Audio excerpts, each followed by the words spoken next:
हम Indian philosophy को समझने के अपने सफ़र में सेकेंड हाफ में तो आ चुके हैं। 9 स्कूल है टोटल, उनमें से 6 आस्तिक 3 नास्तिक। तो 3 नास्तिक तो हो गए और 6 आस्तिक में से 2 हो गए, न्याय और वैशेषिक।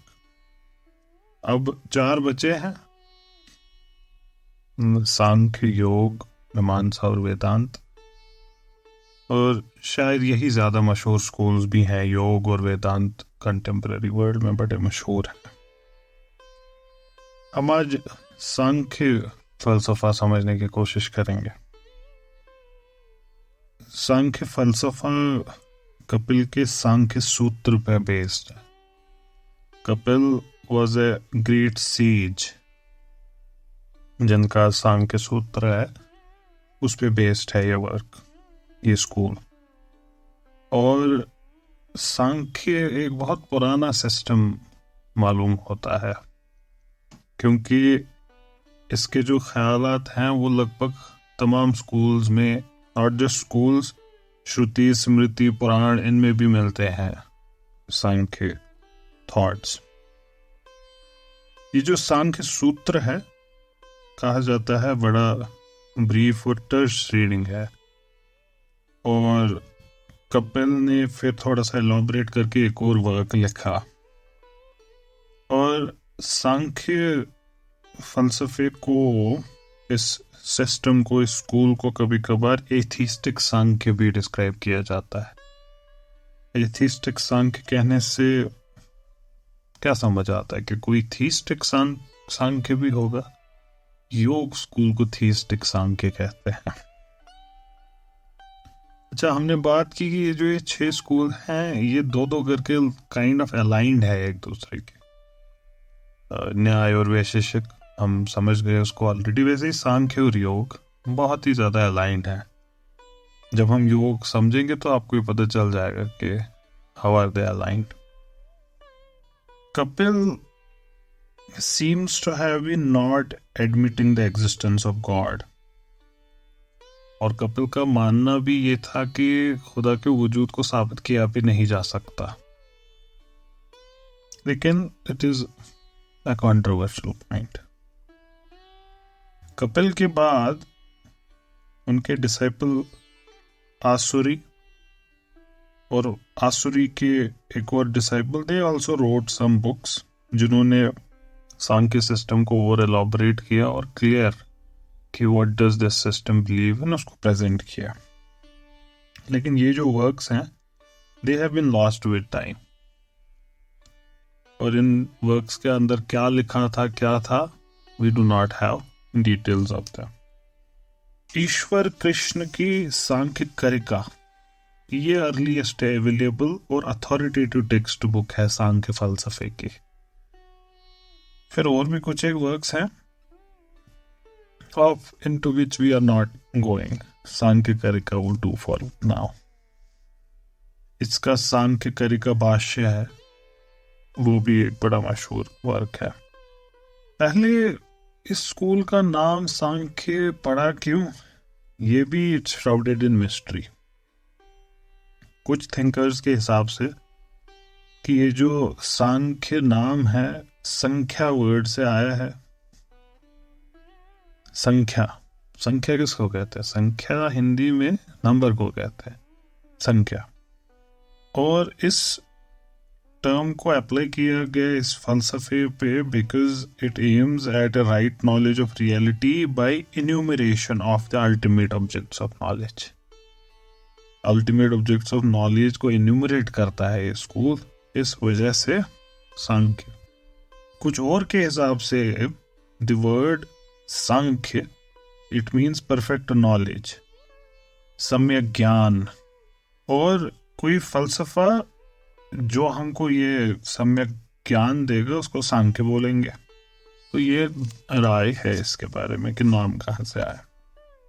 यहाँ पे भी अब तो it's getting kind of boring बार बार इसको याद करना, लेकिन व्हाई नॉट।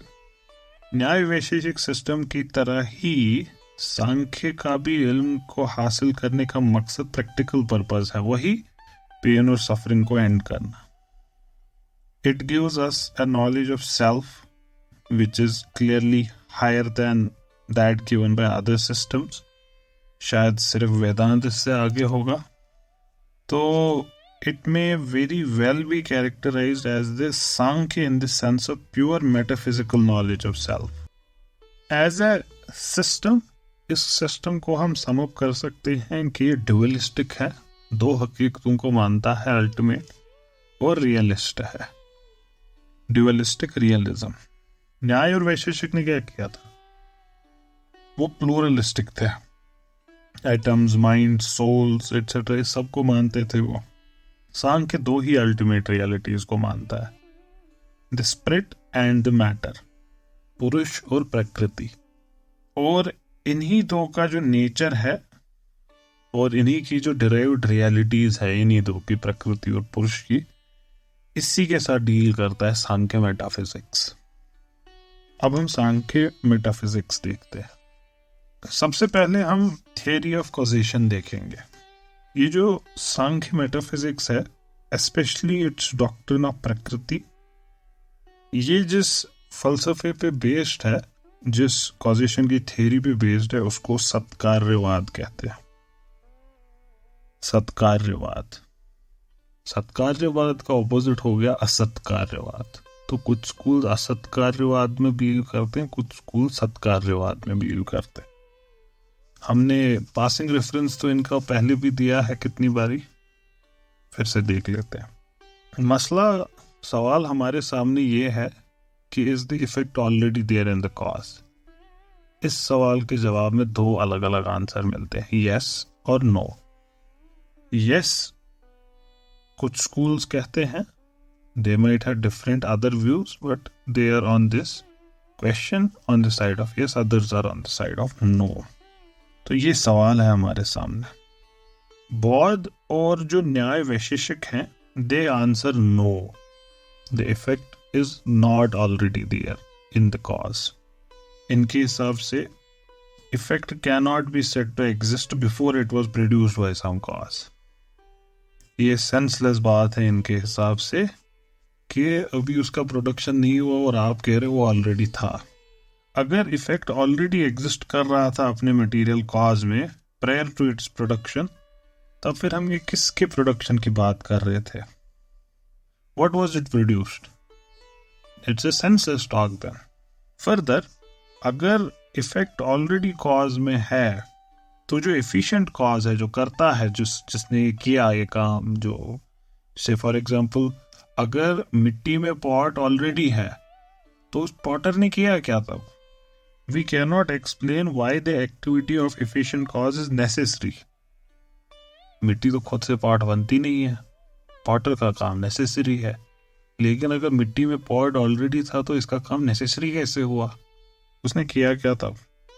अच्छा, इन्होंने भी पॉट का ही एग्जाम्पल दिया है, लेकिन अब दिया है if the pot already existed in the clay, why should the potter exert himself? Moreover, अगर इफेक्ट ऑलरेडी एग्जिस्ट करता था मटेरियल कॉज में, तो लॉजिकली स्पीकिंग इफेक्ट कॉज से डिस्टिंग्विश हो ही नहीं सकता. इनडिस्टिंग्विशेबल होगा, दोनों सेम चीज होंगी.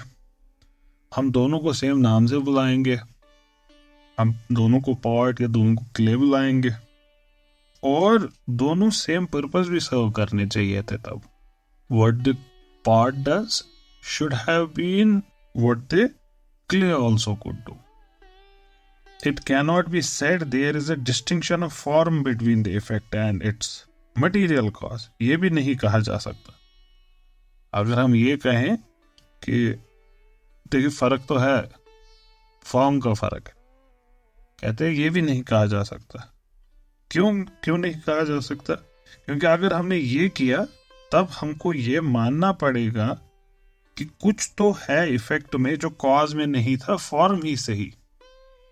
And in which case our case is prone, the effect does not exist in the cause. ये हो गया नो वाली साइड, जो कहती है effect does not exist in cause. ये हो गया असत कार्यवाद वाला स्कूल. तो ये स्कूल जो है ये बिलीव करता है कि चीज़ों का आरंभ होता है, कभी स्टार्ट होता है, there is a beginning of things, before that they did not exist, so the effect did not exist before and now it has, इसका आरंभ हुआ तो इसको आरंभवाद भी कहते हैं, the theory of beginning. Samkhya इस सारे सिस्टम को रिजेक्ट करते हैं, इस पूरी बात को वो रिजेक्ट करते हैं, और उनका जो आंसर है they are like yes the effect was already there in the cause, इसको हम सत्कार्यवाद कहते हैं। अब इसके आर्गुमेंट्स क्या देते हैं वो, let's look at these arguments, there are 5 of them as they are present in this book. Let's look at them one by one. The first argument, अगर इफेक्ट असलियत में सही में नॉन एग्जिस्टेंट था अपने मटेरियल कॉज में, अगर वो नहीं था पहले, तो आप कितना भी अमाउंट ऑफ एफर्ट या एनर्जी डालें, कोई भी एजेंट उस पर कितना भी वर्क करे, वो उसको एग्जिस्टेंस में ला ही नहीं सकता। Nothing comes from nothing. क्या आप ब्लू को रेड में तब्दील कर सकते हैं? शुगर को सॉल्ट में तब्दील कर सकते हैं?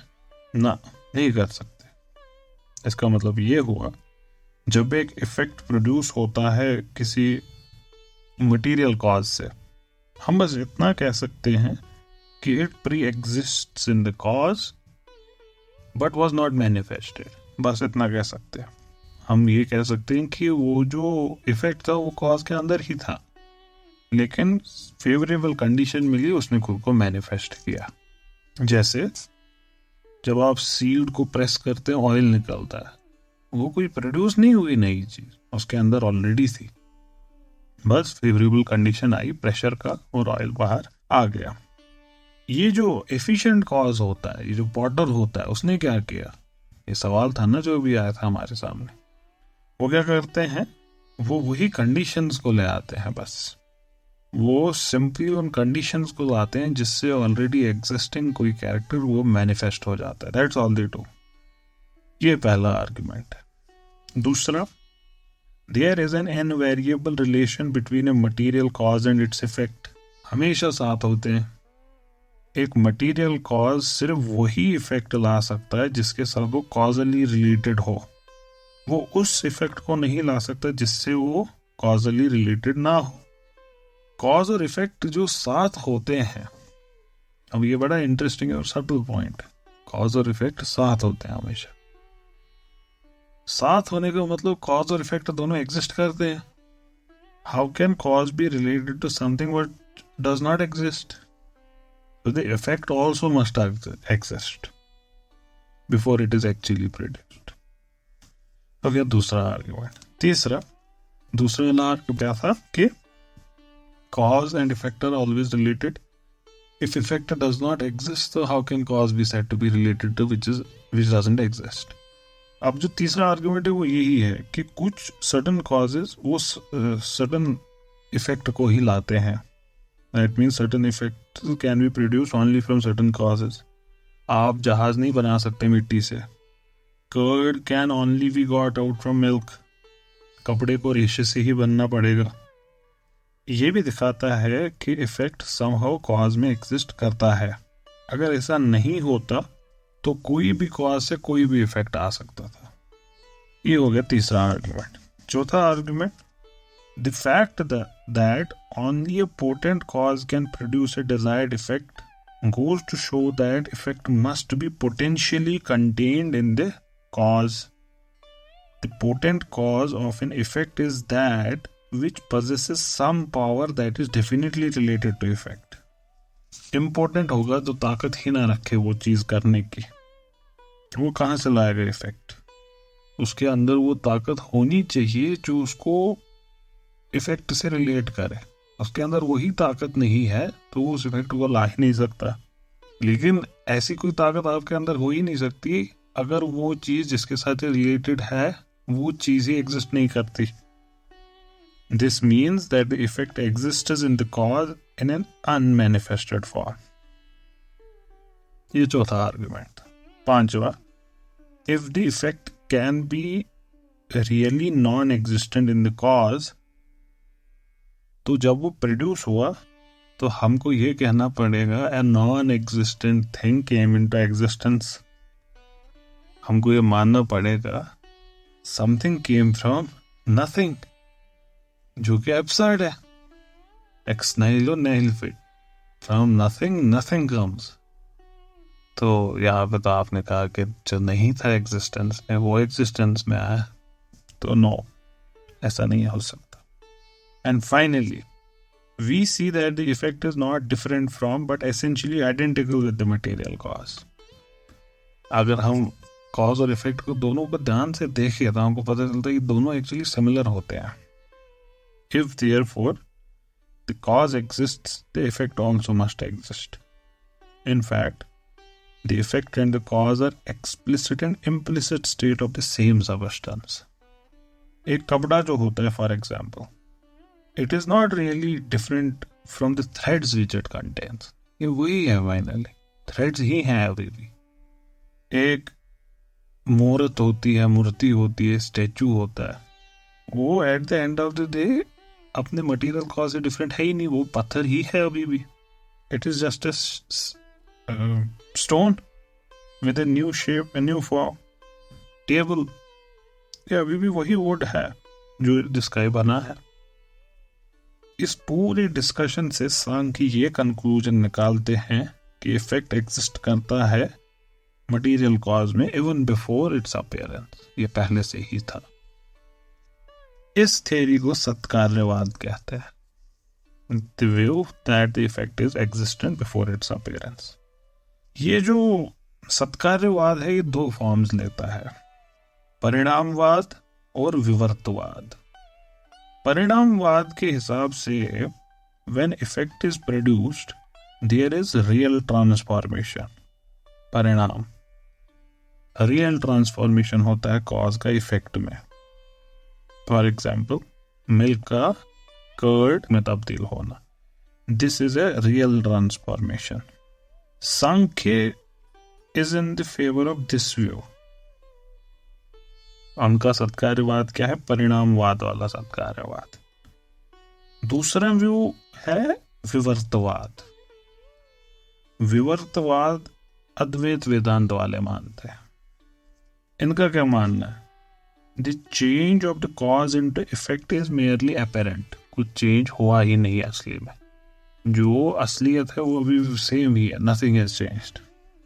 जब आप एक रस्सी में एक स्नेक देखते हैं, it is not the case that वो जो रोप थी वो सही में तब्दील हुई सांप में, ऐसा नहीं है।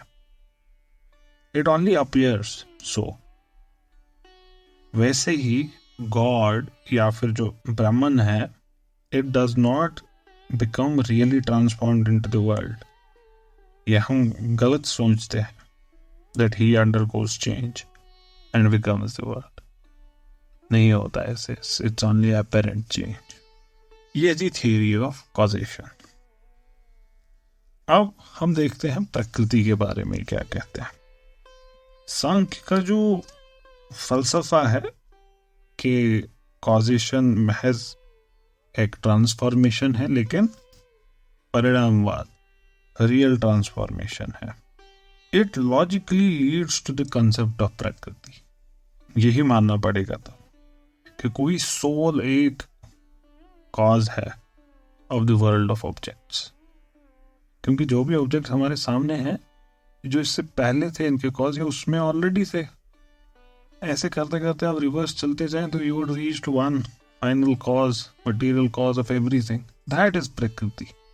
तमाम ऑब्जेक्ट्स, हमारा जिस्म, हमारा माइंड, हमारे senses, intellect, they are limited और वो डिपेंडेंट थिंग्स है जिनको प्रोड्यूस कौन करते हैं? Certain elements. जब वो एक साथ आते हैं तो ये चीज़ें प्रोड्यूस होती हैं।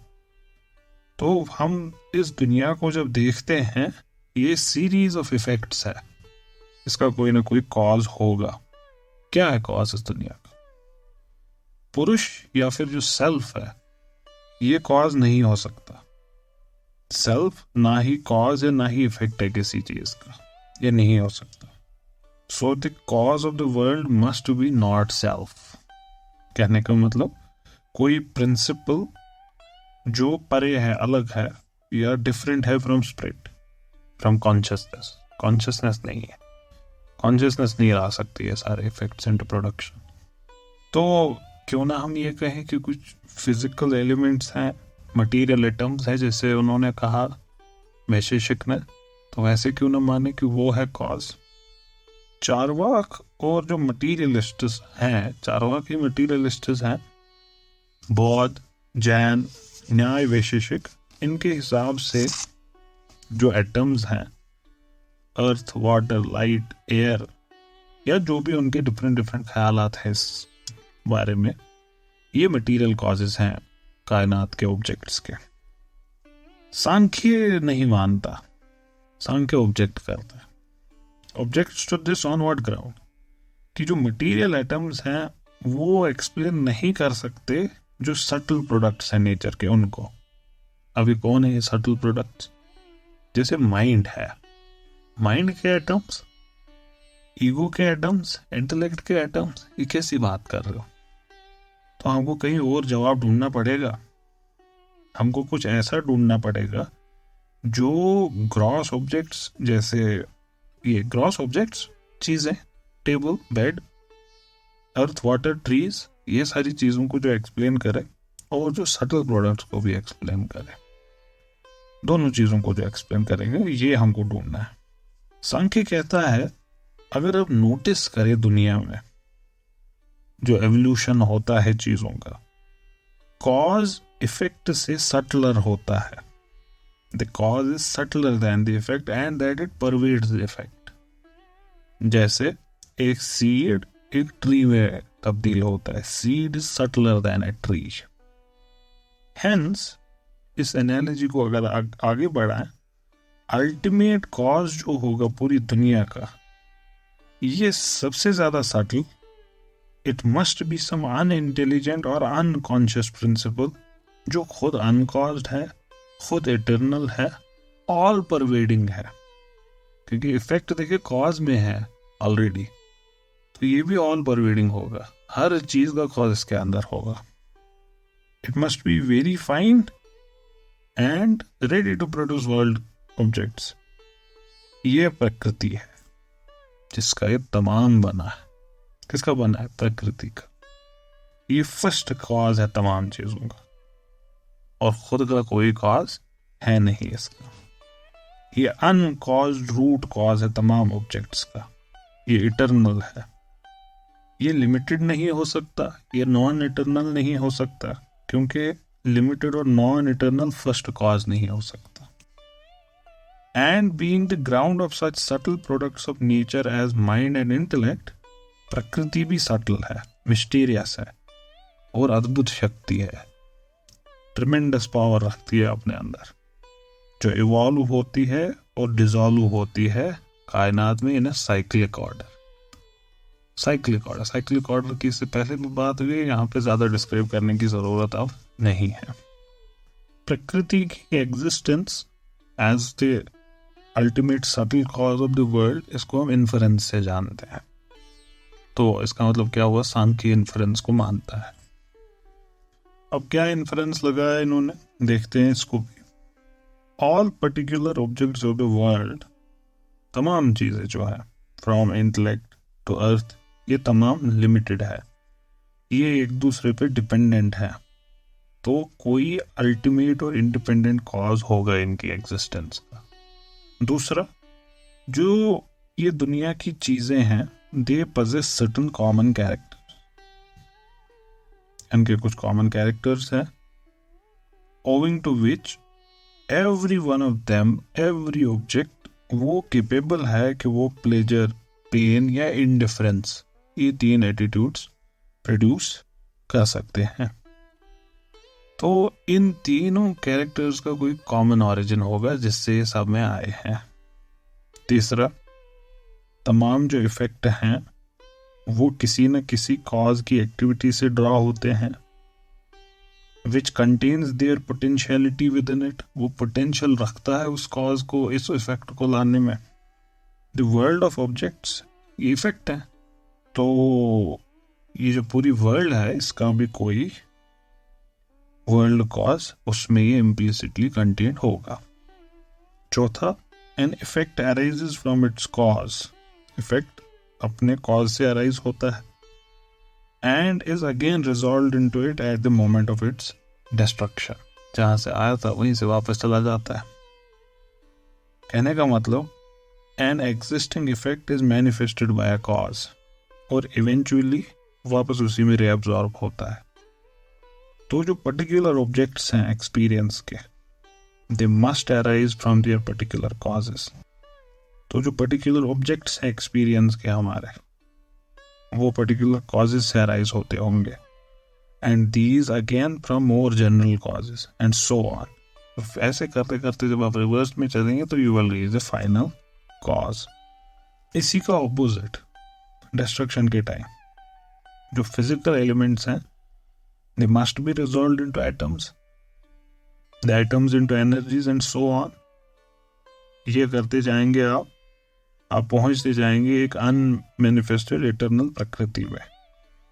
ये सब करके we get one unlimited unconditioned all pervading ultimate cause of the whole world. तमाम चीजें इंक्लूडिंग एवरीथिंग एक्सेप्ट सेल्फ, ये नॉन सेल्फ है सारा। ये इटर्नल अनडिफरेंशिएटेड कॉजल मैट्रिक्स जो वर्ल्ड का है, विच इज नॉट सेल्फ, यही प्रकृति है। अव्यक्त भी कहते हैं इसको सांख्य।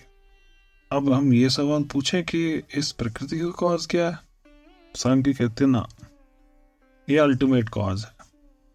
अगर हम इसका भी कॉज ढूंढेंगे तो फिर we will fall into fallacy of infinite regress. ये मसला हो जाएगा। अगर प्रकृति का भी कॉज है तो उस चीज का भी कॉज हम पूछ सकते हैं, तो we would fall in infinite regress. अगर हम कहीं भी रुके और फिर हम कहें कि ये फर्स्ट कॉज है, तो वही फर्स्ट कॉज प्रकृति है, वही फर्स्ट कॉज प्रकृति। ये तो हो गया प्रकृति। प्रकृति के कॉन्स्टिट्यूएंट्स 3 है। इट्स कॉन्स्टिट्यूटेड बाय 3 गुणास, 3 गुणों की ये बनी है, सत्व, रजस और तमस। कहते हैं कि Prakriti is the unity of gunas. ये इक्विलिब्रियम में होते हैं तीनों। सवाल है कि what are gunas, what is guna, होता क्या है ये? गुण यहाँ पे कॉन्स्टिट्यूएंट एलिमेंट के लिए यूज किया गया, कंपोनेंट के लिए यूज किया गया। ये एट्रीब्यूट नहीं है, ये क्वालिटी नहीं है। So these are not qualities, these are what it is made of। 3 ये जो गुण है, सत्व, रजस और तमस, from these we are to understand the elements of the ultimate substance। प्रकृति के एलिमेंट्स हैं। अब इनको गुण क्यों कहते हैं? either because they are being subservient to the ends of the purush, which is other than themselves, or they are being intertwined like 3 strands of a rope which binds the soul to the world। ये आपको समझ आ जाएगा कुछ देर में कि other self, पुरुष, ये क्या कहा जा रहा है। 2 रियलिटीज कहीं ना, हम अभी एक रियलिटी पे कॉन्सेंट्रेट कर रहे हैं, दूसरी रियलिटी भी है पुरुष। हाँ, सेल्फ इस सारी कायनात को तो देख ही रहा है, तो वो क्या हो रहा है वो देखेंगे बाद में, अगले सेशन में या इसी में देखते हैं। ये गुणों का इल्म हमारे पास कैसे आया? Through perception? No, they are not perceived, they are also inferred. Inferred how? From the objects of the world. क्योंकि ये जो ऑब्जेक्ट्स ऑफ द वर्ल्ड है, इन्हीं गुणों के इफेक्ट है। Since there is an essential identity between effect and its cause, we know the nature of the gunas from the nature of their products। हम जब इस कायनात को देखते हैं, इनका नेचर हम अंडरस्टैंड करने की कोशिश करते हैं, हमको पता चल जाता है कि कॉज कैसा होगा। तमाम जो ऑब्जेक्ट्स हैं दुनिया के, from the intellect down to the ordinary objects of perception, तमाम चीजें, उन सब में 3 कैरेक्टर्स दिखते हैं, which are capable of producing pleasure, pain and indifference. तमाम चीजों में वही चीज प्लेजरेबल होगी किसी एक इंसान के लिए, वही चीज दूसरे के लिए पेनफुल होगी, किसी के लिए न्यूट्रल होगी। अब देखिए 2 मुल्कों में जंग हो रही है, जो हार रहा है उसके लिए वही चीज बुरी है, जो जीत रहा है उसके लिए वही चीज अच्छी है। तीसरा मुल्क जिसको पता ही नहीं है, न्यूट्रल है।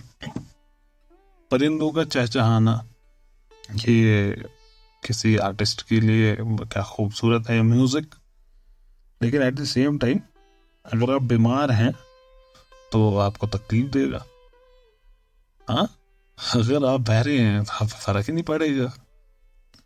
सेम चीज, गुलाब डिलाइट ऑफ द यूथ, एक मरते हुए इंसान को डिजेक्ट से क्या मैं छोड़ के जा रहा हूं, किसी और के लिए इनडिफरेंट।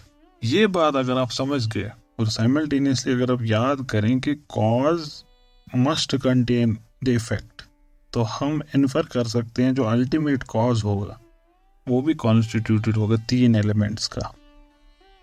वो 3 एलिमेंट जो केपेबल हैं इसमें प्लेजर, पेन और इंडिफरेंस, इन्हीं तीनों को सत्व, रजस और तमस कहा जाता है। यही प्रकृति में है और यही आपको इस दुनिया में दिख रहे हैं। अब इन 3 गुणों को थोड़ा सा समझते हैं। सत्व, ये वो वाला एलिमेंट है जो प्लेजर को पैदा करता है एंड इज buoyant और लाइट। buoyant किसको कहते हैं? आपने वो buoyancy का प्रिंसिपल देखा होगा, वो जो चीज है और जो फोर्स होता है पानी में जो चीजों को ऊपर पुश करता है, that's called the force of buoyancy। और ये illuminating इफेक्ट रखती है। The manifestation of objects, consciousness में चीजों का manifestation, the tendency towards conscious manifestation in the senses, the mind, the intellect, जो लाइट की ल्यूमिनोसिटी है, जो मिरर का पावर ऑफ रिफ्लेक्शन है या क्रिस्टल का जो पावर ऑफ रिफ्लेक्शन है, ये सारे इसी एलिमेंट की प्रेजेंस की वजह से है। ये दिखाते हैं the operation of the element of सत्व इन ए कॉन्स्टिट्यूशन ऑफ थिंग। तमाम तरीके की lightness, sense of upward motion, blazing of fire, water vapour के ऊपर जाना, वाइंडिंग मोशन ऑफ एयर, ये भी इंड्यूस होता है सात्विक गुण से।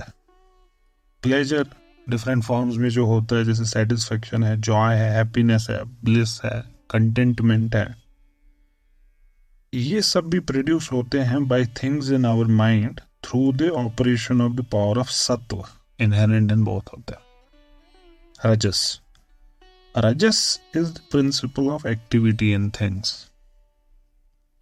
ये हमेशा मूव करता रहता है और ये चीजों को it makes them move. That is, it is both movable and it stimulates. दोनों चीज, खुद भी मूव कर रहा है और बाकी चीजों को भी स्टिमुलेट करता है इनटू मूवमेंट। ये रजस की वजह से है कि आग फैलती है, हवा चलती है, the sense follow their objects, the mind becomes restless. It is because of this bond. Which bond? Rajas. It is the cause of all painful experiences.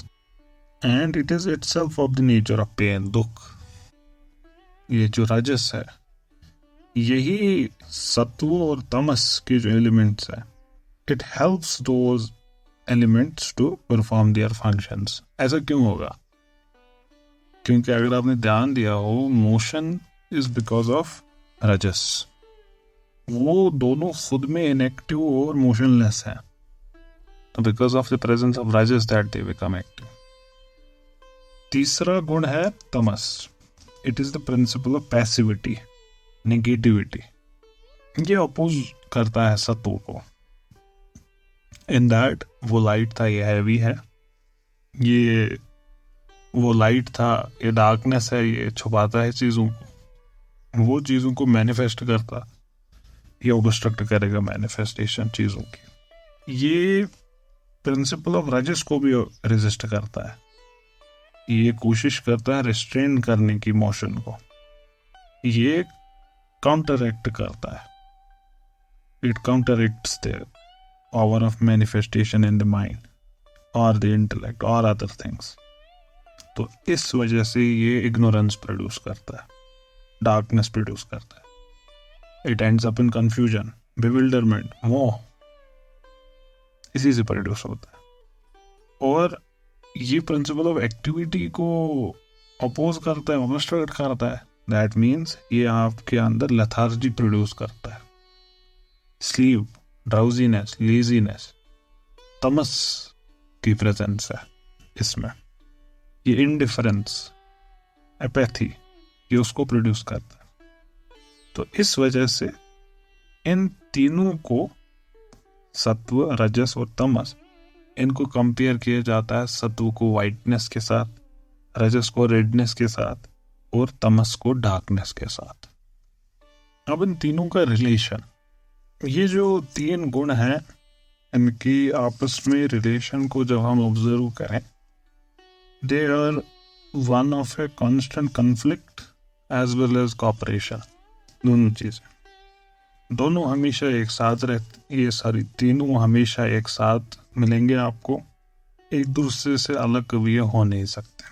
और इन तीनों गुणों में से कोई एक खुद से कुछ नहीं कर सकता, बाकी दो क्या कुछ ना कुछ प्रेजेंस होना चाहिए। जैसे oil and wick and flame है तो एक दूसरे के ऑपोजिट जैसे, लेकिन तीनों एक साथ होंगे तभी एक चिराग रोशनी देगा। वैसे ही जो गुण हैं ये कोऑपरेट करते हैं to produce the objects of the world. Although तीनों में डिफरेंट क्वालिटीज हैं, अपोज्ड क्वालिटीज हैं, तो ये तीनों चीजें हमेशा छोटे से छोटे, बड़े से बड़े, fine, gross, whatever there is, सब में मिलेंगे। लेकिन ये तीन जो हैं, तीनों के तीनों बाकी दूसरों को डोमिनेट करना चाहते, सप्रेस करना चाहते हैं उन दोनों को। और किसी भी चीज का नेचर क्या डिटरमिन करता है कि किसने डोमिनेट किया। विच one of the three is dominating in a thing, that becomes the nature of that thing. So things can be सात्विक, राजसिक, तामसिक। अच्छा, यहाँ से आपको समझ आ जाएगा खाना। The Hindus believe certain foods to be sattvic, certain foods to be तामसिक। इसमें वो वेजिटेरियन, नॉन वेजिटेरियन का भी आपको फर्क समझ आ जाएगा। तो जो आप क्लासिफिकेशन ऑफ ऑब्जेक्ट्स देखते हैं इनटू गुड, बैड और इंडिफरेंट, या फिर pure, impure, neutral, intelligent, active या इंडोलेंट, ये सारी जो क्लासिफिकेशंस है, these are based upon what, कि कौन सा गुण, सत्व, रजस या tamas, which one of them is higher.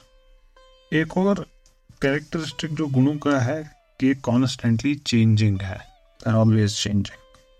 Change और ट्रांसफॉर्मेशन इनकी एसेंस ही है। That means they can not help but keep on changing every moment, इसमें कुछ वो कर नहीं सकते। ये जो ट्रांसफॉर्मेशन है दो तरीके की हो सकती है। जब कायनात डिसॉल्व हो रही होती है, प्रलय जिसको कहते हैं, प्रलय के वक्त, उस वक्त गुण चेंज होते हैं, each with in itself without disturbing the others. मतलब सत्व चेंजेस इनटू सत्व, रजस इनटू रजस, तमस इनटू तमस। ये ट्रांसफॉर्मेशन को स्वरूप परिणाम कहते हैं। इस ट्रांसफॉर्मेशन को स्वरूप परिणाम कहते हैं, चेंज इनटू द होमोजेनस। इस स्टेज में गुण कुछ भी प्रोड्यूस नहीं कर सकते, दे कैन नॉट क्रिएट और प्रोड्यूस एनीथिंग। क्यों नहीं कर सकते? क्योंकि अभी अभी हमने देखा कि without the other they can not, कुछ नहीं कर सकते। तो अब वो सिमट रहे हैं खुद में, तो दूसरे का है नहीं प्रेजेंस, बाकी दो का प्रोड्यूस नहीं कर सकते कुछ। दुनिया में जितनी चीजें हैं वो क्यों आती हैं एग्जिस्टेंस में? Because of these three gunas coming together. तीन के बिना एक साथ हुए नहीं आ सकती ऑब्जेक्ट्स इनटू क्रिएशन। तो before creation the gunas they exist homogeneous. Why homogeneous? Because अगर एक ही प्रीडोमिनेंस होती तो ऑब्जेक्ट क्रिएट होता जिसमें वो गुण होता। So the gunas exist as a homogeneous mass in which there is no motion. Transformation होती है उसमें, मोशन नहीं होता। कोई भी चीज, कोई quality like sound, touch, colour, taste, ये सारी चीजें नहीं एग्जिस्ट करती उस स्टेट में। ये इक्विलिब्रियम की स्टेट है, साम्य अवस्था। The other kind of transformation, ये तो एक तरीके की ट्रांसफॉर्मेशन हुई। दूसरे तरीके की ट्रांसफॉर्मेशन होगी जब ये गुण बाकियों को डोमिनेट करता है और बाकी उसके सबऑर्डिनेट बन जाते हैं। जब ये होता है तब जो पर्टिकुलर ऑब्जेक्ट्स हैं ये क्रिएशन में आते हैं।